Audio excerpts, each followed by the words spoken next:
Well, hey folks, how's it going? I'm a big proponent of the Bravo 1.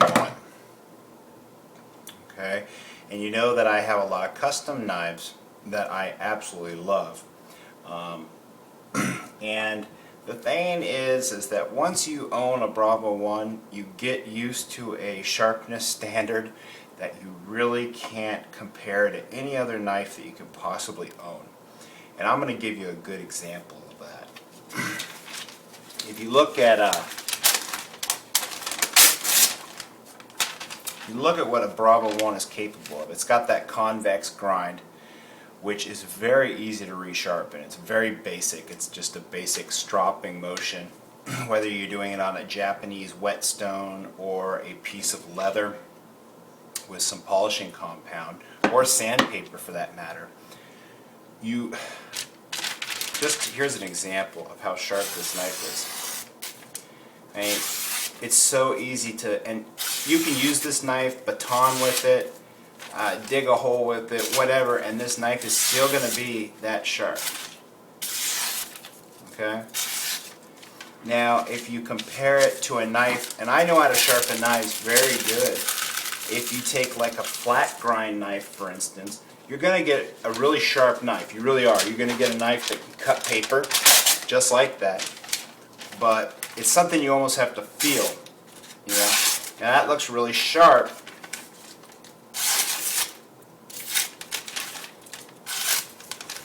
Well, it seems to be a little nick in it. But this knife does cut paper very nicely. Yeah, it looks like there is a nick on there. So it's kind of ruining my demonstration. But you guys get the point. The point being is that this knife is very sharp. It does shave hair. There you go. It does shave hair very nicely. So it is very sharp. But this makes hair pop. Okay? When they say it's hair popping sharp, you can literally just touch a hair and it pops off. It catches air. It's almost like chopping. Boop. Hair popping sharp. And when you hit that hair, it'll launch those hairs, like so. This is hair sharp, where the hair is left on the blade after you cut. Okay? That's able to cut hair. That's a very sharp knife. But this is hair popping sharp. This is what I like. I like a knife that sharp. Okay, there's not very many knives that are hair popping sharp. All right, you guys can take something from your collection, and maybe you have some knives that are hair popping sharp. If you do, they're most likely convex grind. You might have something that can shave hair. That's fine. All right, but it's still not hair popping sharp. I'm going to show you guys how to make a knife hair popping sharp. Put away this Bravo 1. Here are my tools that I have. And you don't have to spend a lot of money accumulating these things, all right?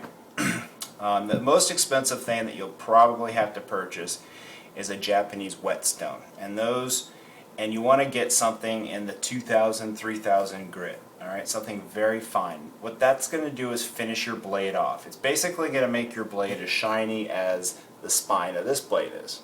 Okay, that's been polished, all right? And that's what a Japanese finishing stone will do to your blade once you're finished. You can see it's got a polished edge already.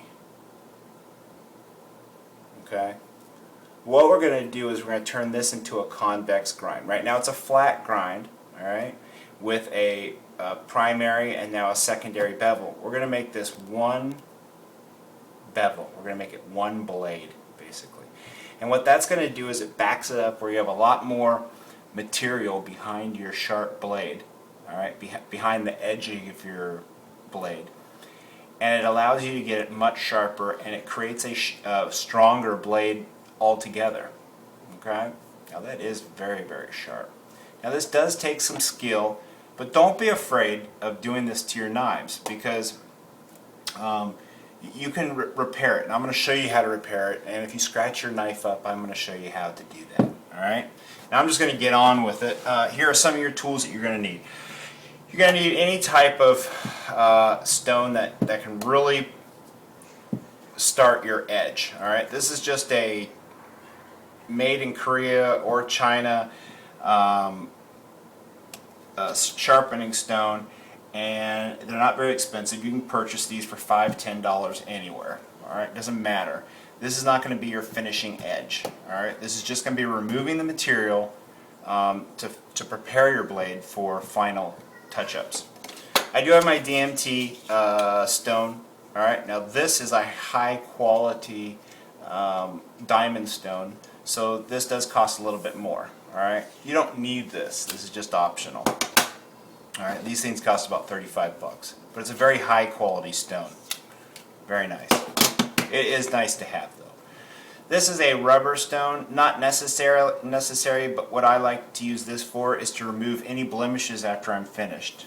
Alright, but as you can see, it's very easy to scratch a blade. I'm going to show you that. Look at that. Like, I can make this into a satin finish just like that. Satin finish meaning it's not shiny anymore. You get like that satin finish.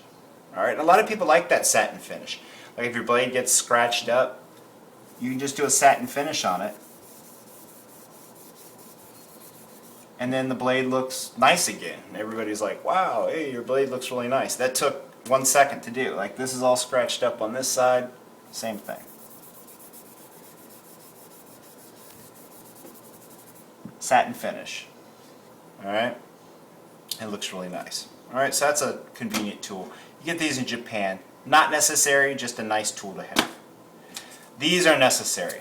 These are polishing sticks. And you can find these in nail stores. You can find them where I found these was, you know, the people that make those fancy pins out of wood and they make their own pins. They have those on you can buy these on those sites. But if you just type in polishing sticks in Google, you can find lots of websites that have them. They're generally pretty expensive, but if you shop around, you can get like batches of 20 of them for like $7. If you don't shop around, you'll be ended up paying like for 4 of them. I've seen them as high as like $15 for 4 of these things. That's too expensive. All right. These are extremely fine finishing sticks, and they basically smooth out anything that's left. And I'm going to show you that. These things are wonderful. These things are awesome. It's nice to have a strop with some green polishing compound. Okay? Alright? I'll show you how to use that also. Okay? And then I also like to have some Scotch-Brite, or just that green stuff that your parents use to clean the dishes with. That's very nice also. I use that to clean off my stone with, and I also use that to clean off my leather strop, like so. Makes it nice and even. That way you can apply a new layer to it. Okay?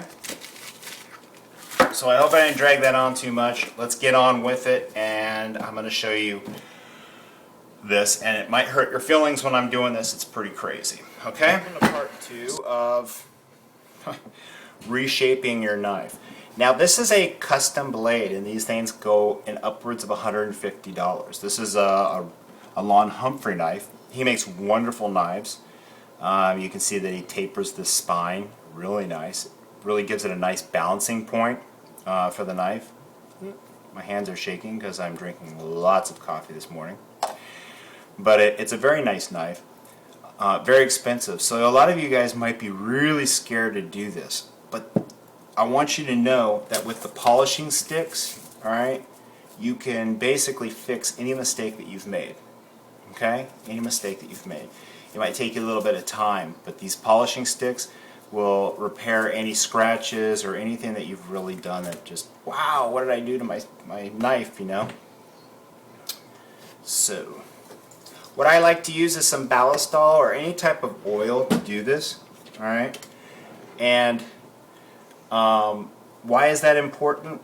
I just find that it works better. It removes, if you don't use an oil, what happens is that your stone gets impregnated with so much metal that it really doesn't work evenly or effectively. With the oil, what it'll do is you'll see like a slurry getting started, and the metal flakes just running off onto your t-shirt or rag or whatever you're using. All right. So I just put a little on there like so. And I do this inside on my desk. You know, I always like to work on my desk, and I don't really make a mess. I have rags, and I always clean up my mess. I mean, I'm married, so you got to make sure to clean up your mess. And you want to support this really well, all right? And it'll kind of take you a while to get comfortable. I know it does me all the time. The first time I do this, it usually flies down the thing, all right? But that's why it's good to have a two-sided stone, because it kind of sticks better, okay? Now, what you're going to do is, right now, if you hold this against the primary edge, like if you just take the knife and just hold it like this, what you're going to notice is there's a small gap right there. And I don't know how to demonstrate that with you guys being able to see it. I could take a small plastic ruler and show you. Here's your little ruler. You can literally stick the ruler almost underneath the knife, okay? And what that is we're going to get rid of that, okay? We're going to get rid of that space in there, okay? So that's how you're going to make this a convex grind. So right now, what you have is a dual bevel. You have the slope, and if I mess up the nomenclature, go easy on me. I've always been really loose-tongued, and you guys got to read between my lack of vocabulary. So basically you got this edge coming down, and then you got that secondary bevel, which is right here. We're going to remove that, but you notice how we can just stick that ruler right underneath the knife. We're going to get rid of that. So what it is going to do is just going to bump right into it. Okay, but to do that, what I'm doing is I'm actually lifting the back of the knife right here. Okay, just put it flat. You can notice that you can stick like a ruler or a playing card or anything like that. Get yourself an ace of clubs, and hey, it fits underneath there. We're going to get rid of that. Okay, that's what you're going to do. Okay, so you can keep that or your baseball card as a key. But this is what you're going to do, and a lot of people don't like to see this.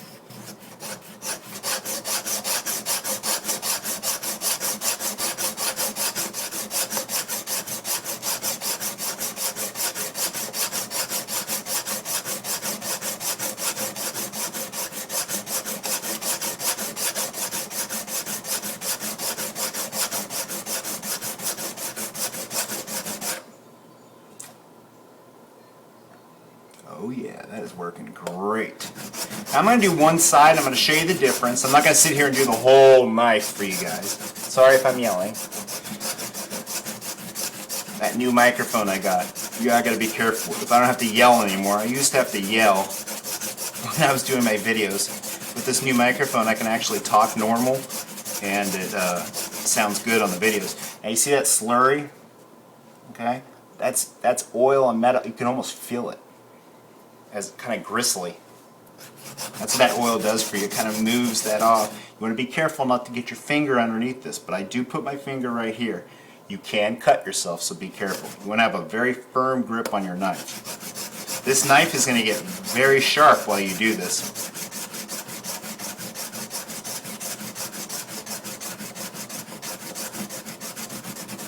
Okay, let's see what's going on so far. Okay.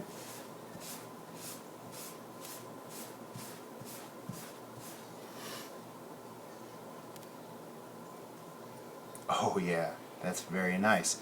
Alright, so what I want to show you guys is, and this is far from done, but this is fun, you know, you turn on, you know what you can do, and I recommend doing this. Have your computer right in front of you, go onto my site, and just play my video, alright, and in the background you can listen to my pretty voice, and while you're listening to me, you just go ahead and do what I'm doing, alright, because when I'm not talking to you guys, what I am doing is watching YouTube most likely, okay?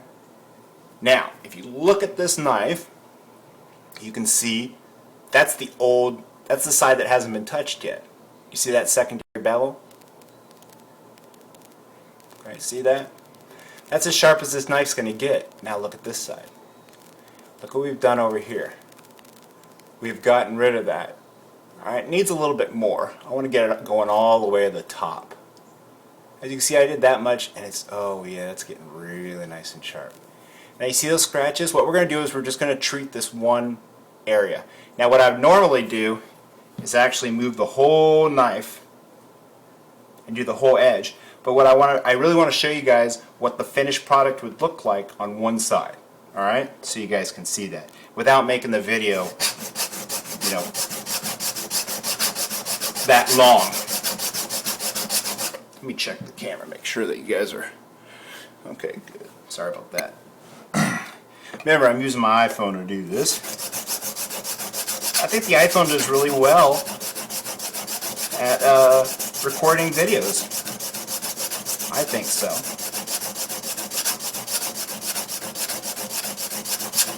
Alright, you can see that the slurry's stopping. So, and my stone's kind of getting clogged up.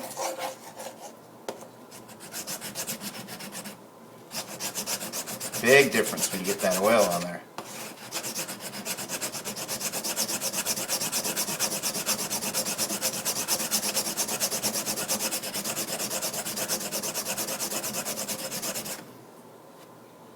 Okay, and the cool thing about this knife is it does have this edge right here, and that's really great because I can actually see when it's actually coming up to the top.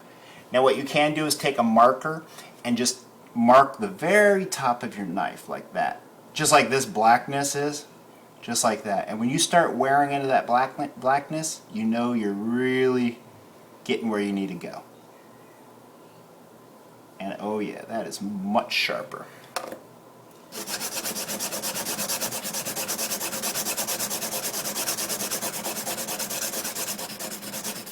You can feel, you'll get good at this where you can feel whether or not you're reaching the end or whatever. Okay. Be really careful, okay? This will really slice your finger because your knife is going to be a lot sharper than it was before. Okay, you're going to be dealing with something that's as sharp as a Bravo 1, and a Bravo 1 will bite you if you're not careful. A normal knife you can kind of mess around with. Okay, now we got one single bevel there. Okay, now what I'm going to do is I would go a little bit more. Okay, you can see how this kind of wears right here. It's kind of uneven.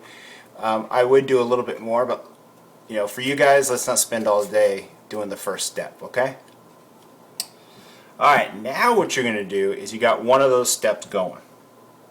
Okay. Looks really good, don't it? Okay. Now what you want to do is get rid of all those scratches. Look at all those scratches. Well, at this point, now you have a convex grind. Okay, you have polishing sticks. Okay, the polishing sticks have, you know, like rough grit, kind of rough, you know, kind of rough, and you just step down. Okay, so what you're going to do is you're going to do a step down method.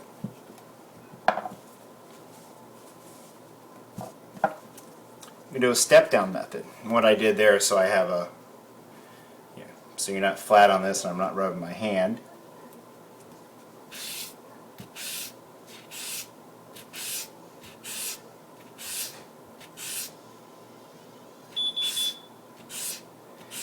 And this grit that I'm using right now is almost as gritty as what I was sharpening the thing on originally. And convex edges, you can use sandpaper to do it. And what I'm basically doing is using sandpaper. You guys can do this with, you don't need to get polishing sticks. You can get 2,000, 3,000 grit sandpaper and do the same thing, which might be cheaper for you, but I love these polishing sticks. I love them. And I got a really good deal on these. I think I got like 40 of them for like 10 bucks. And they last for a long time. Oh yeah. Now those scratches are going away. You can see that each step that you go, those scratches will slowly go away.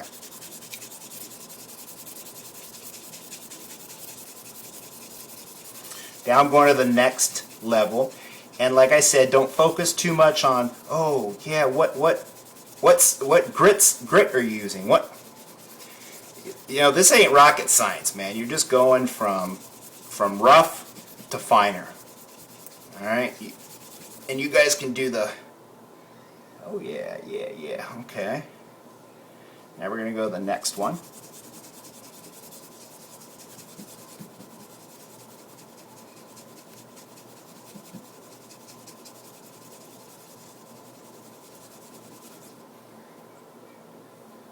Okay.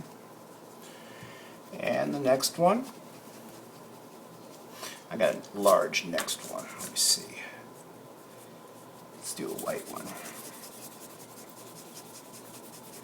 And there's no numbers to, like I do. I'm just doing it by feel.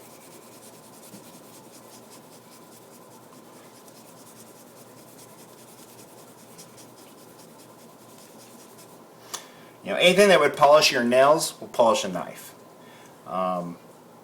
Even really like 154 cm, I've even used these on that. You know, this is like a carbon steel, so it's a really soft steel compared to like a 154 or S30V. So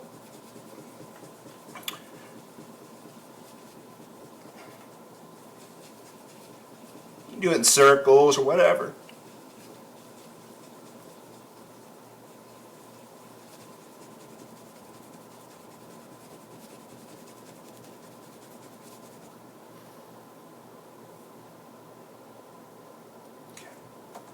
Alright, great, fantastic. Alright, so we got one side done. Now this is what's left right now. Okay. And you can see there's a little bit of scratching there, but what's going to take care of that is you have your leather strop, and I always keep my green compound in a plastic bag just to keep the moisture content going. What you're going to do is you're going to rub it on here.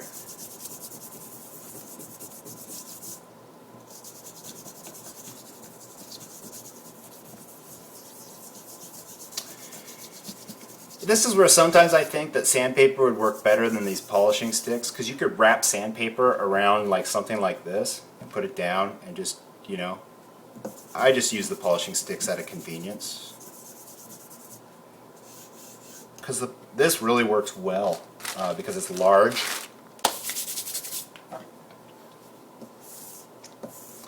And you just draw your knife across when you get. And then later on, if let's say I did the top, you can see I haven't done the top yet, but what you do is you go like this. Go like that.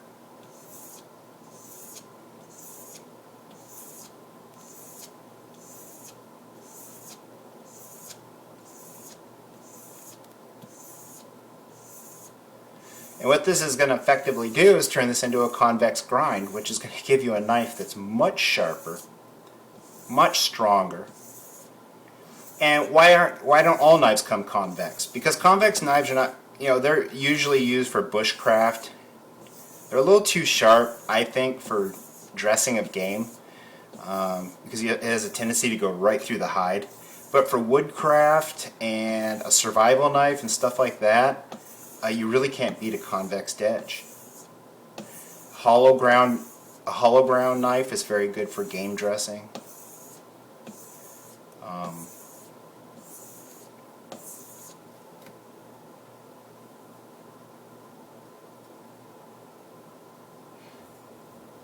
Okay. Alright, so that's it for now. Alright, so you got that one edge right there, and now if I turn it over you can see the old edge. Okay. Now when I'm finished, you see the old edge, how it's really polished? Okay, I did that with polishing sticks and this compound, with this strop. That's what this whole side's going to look like. Okay, it's going to be polished probably about halfway up. Alright?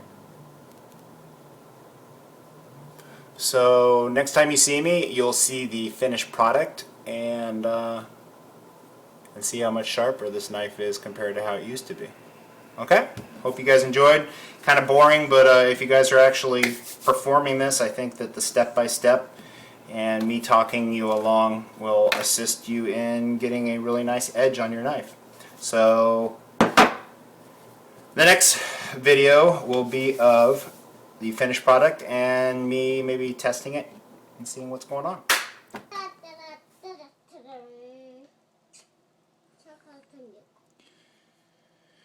Alright folks, well the project is over. My daughter was helping me do it. You can notice my hands are a little bit dirtier than before, a little bit drier. One thing I left out in my other videos, you're going to need a Japanese whetstone. That will be your second step. But basically all you have to remember is you're going to go from aggressive to medium to fine. Alright? And as long as you're finishing it off with some sort of polishing sticks or fine grit sandpaper, you should be good to go, especially creating a convex grind. But this is the end product, and as you can see, it came out absolutely gorgeous. Are you making a phone call there, sweetie? Yeah, phone call. And as you can see, it's beautiful. So maybe my daughter wants to see it. Hey.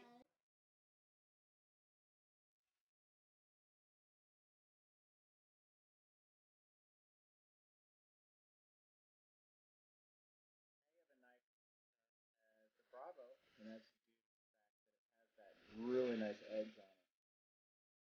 Sierra, come look at this. Is that beautiful? That's beautiful. Is it shiny? Is it sharp? Yep. Does it cut paper really good? You want one of these? No, it's dangerous. It's for adults, huh? Little, please. You want the little knife? Oh, okay. We could do that again. So that's a good. So I hope this video helped you guys out. The scratching that you do see, I could keep going if I wanted to, but like I said, I wanted to get this done for you guys. But now I've in essence turned this, $100 knife into it was hand forged and dressed up a little bit by enough knife.